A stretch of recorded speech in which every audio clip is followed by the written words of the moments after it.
오늘 아침 묵상 말씀은 디도서 1장 1절에서 16절까지 말씀인데요. 5절에서 9절까지만 읽도록 하겠습니다.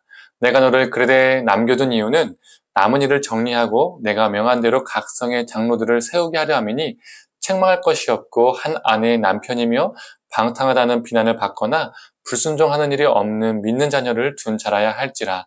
감독은 하나님의 청지기로서 책망할 것이 없고 제 고집대로 하지 아니하며 급히 분내지 아니하며 술을 즐기지 아니하며 구타하지 아니하며 더러운 이득을 탐하지 아니하며 오직 나그네를 대접하며 선행을 좋아하며 신중히 의로우며 거룩하며 절제하며 미쁜 말씀의 가르침을 그대로 지켜야 하느니 이는 능히 바른 교훈으로 권면하고 거슬러 말하는 자들을 책망하게 하려 함이라.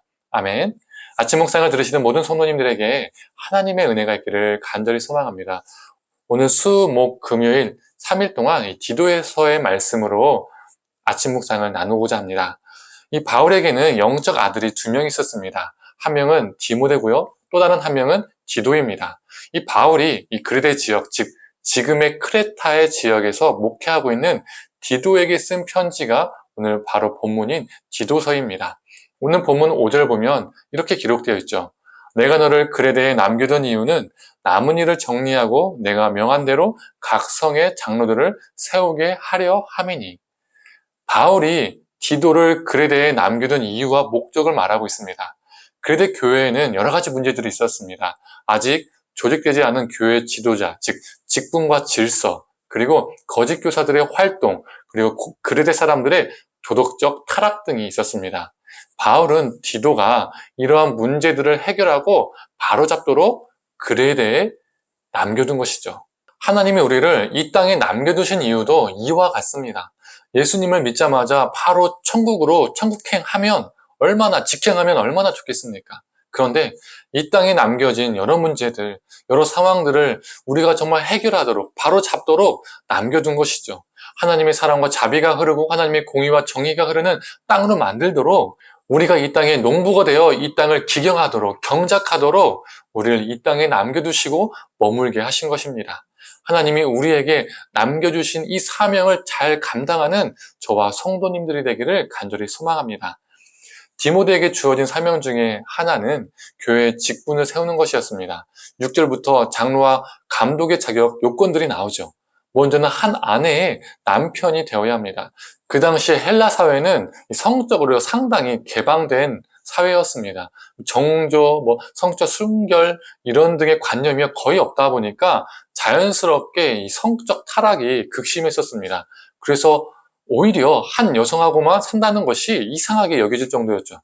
이런 풍조 속에서 교회 장로, 즉 지도자가 되기 위해서는 한 아내만을 사랑하는, 한 사람만을 사랑하는 사람이 되어야 함을 강조하고 있습니다. 또한 방탕하거나 불순종하는 일이 없는 믿는 자녀를 둔 자가 교회 지도자가 되어야 함을 말합니다. 그렇다면 내 자녀가 지금 방황하고 있으면 교회 리더가 될 수 없는 거고, 혹 내 자녀가 불신자라면 교회 리더가 될 수 없는 걸까요? 이 본문을 문자적으로 해석하는 것이 아니라 이 구절의 핵심 본질을 우리가 봐야 할 것 같습니다. 자녀에게 본이 되는 삶을 살기 위해서 발버둥 치는 사람을 말하는 것이겠죠. 자녀란 존재는 부모와 독립된 또 하나의 인격체입니다. 부모가 살라고 한다고 해서 그대로 사는 자녀들은요, 없습니다. 부모가요, 좌지우지 할 수가 없습니다. 그러나 그 독립된 인격체 앞에서 본이 되는 삶을 살 수는 있죠.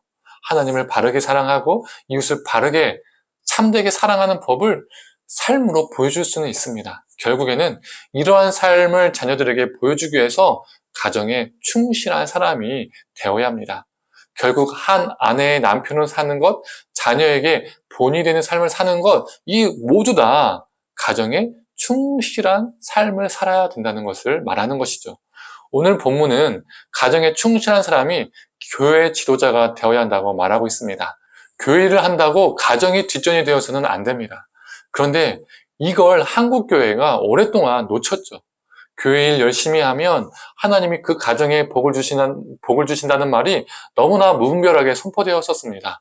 그래서 교회 목사, 장로, 안수 집사, 권사, 집사 등등등 여러 직분을 맡아서 교회 일을 열심히 하는데 가정은 뒷전인 경우가 참 많이 있었죠.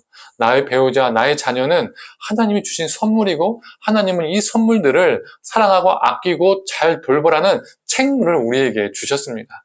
그런데 이 책무를 등한시하면서 교회를 열심히 한다고 복을 받는 게 아닙니다. 오늘 본문 12절부터 나오는 할례파 거짓 교사들은 특정한 행위를 해야만이 의롭게 되고 구원을 받게 된다고 주장을 했습니다. 그러나 바울은 이것을 비판했죠. 이와 같이 교회 안에서 종교적 행위를 해야만이 복을 받는다는 주장도 이 시대의 새로운 헬라파 거짓 교사의 주장과 같다는 겁니다. 우리가 잘 알고 있는 것처럼 가정은 교회입니다. 기초 교회죠. 가장 기본이 되는 교회입니다. 이 기초 교회도 돌보지 않으면서 눈에 보이는 교회를 돌본다는 것은요, 어불성설입니다. 교회를 열심히 하면 가정이 회복되는 말도 어불성설입니다. 가정에 충실해야 가정이 회복됩니다. 가정에 충실하게 사는 것 자체가 복된 것입니다. 가장 기초적인 가정을 잘 돌보는 사람이 교회 리더가 되어야 합니다. 그런 사람이 목사가 되어야 하고, 그런 사람이 장로가 되어야 하고, 그런 사람이 권사가 되어야 하고, 그런 사람이 직분을 받아야 됩니다. 그래야 교회가 건강해집니다. 또한 7절부터는 감독에 대해서도 이야기하고 있습니다. 선한 삶을 살아야 하고 나그네를 대접하는 선행을 하며 하나님의 말씀대로 하는 자를 감독으로 세워야 한다고 말하고 있습니다.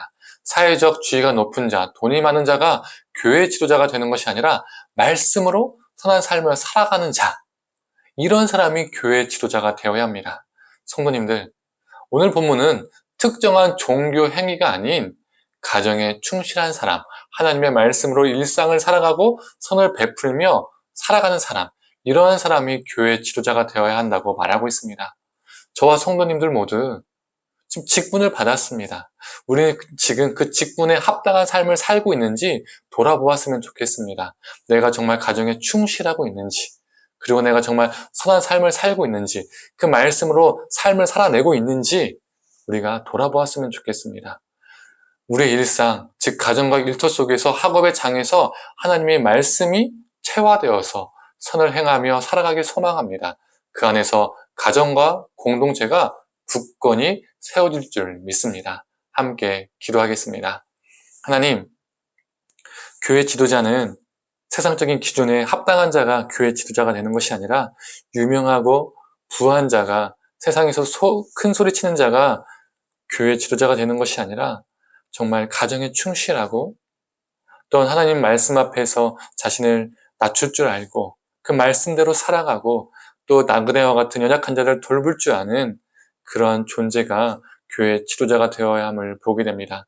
하나님, 내가 교회 지도자로서, 직분자로서 그 삶에 합당하게 살고 있는지 돌아보게 하여 주시고, 그렇지 못한 부분이 있다면 다시금 마음을 되잡고 정말 가정에 충실하고 말씀을 내 삶으로 체화시키고, 그리고 선한 삶을, 연약한 자를 돌보는 삶을 살아가는 그러한 존재 되게 하여 주시옵소서. 그럴 때 가정이 굳건해지고 우리가 속한 공동체가 굳건해질 줄 믿습니다. 건강해질 줄 믿습니다.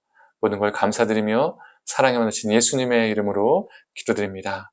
아멘.